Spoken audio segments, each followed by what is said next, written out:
এখানে 100 গ্রাম boneless chicken, একটা ছোট পেঁয়াজ, 2 কোয়া রসুন আর সামান্য একটু আদা দিয়ে ভালো করে মিক্সিতে পিষে নেব।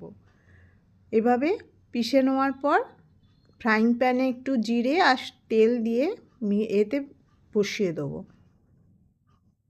দেখুন এইভাবে দিয়ে দিলাম, একটু নুন দিলাম, হলুদ দিলাম, লঙ্কা গুঁড়ো সামান্য দিলাম আর ধনে গুঁড়ো একটু জিরে গুঁড়ো দিয়ে ভালো করে কষিয়ে নিলাম।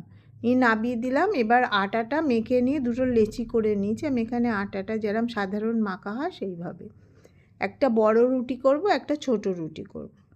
এইভাবে দুখানা রুটি বেলে নিয়েছি। এবার পুরটা, মাংসের পুরটা রুটির মধ্যে দিয়ে দেবো। এত সুন্দর খেতে হয় এটা।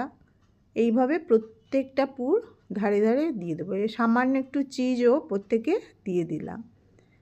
দেখুন এইভাবে দিয়ে দেওয়ার পর আর একটা রুটি ওর ওপর চাপিয়ে দিলাম, দিয়ে ভালো করে চেপটে যাতে মশলাটা না বেরিয়ে যায় এইভাবে করে নিলাম। ভালো করে সেঁকে নিলাম চাটুতে।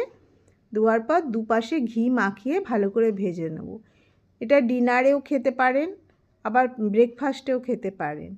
চিকেন কিমার পুর দিয়ে ডবল রুটি খেতেও সুন্দর হয়। এইভাবে করে নিলাম। দেখুন এবার আপনাদের দেখিয়ে দিচ্ছি কেটে, কি সুন্দর ভেতরের পুরটা ভরা হয়েছে। দেখুন এইভাবে করবেন।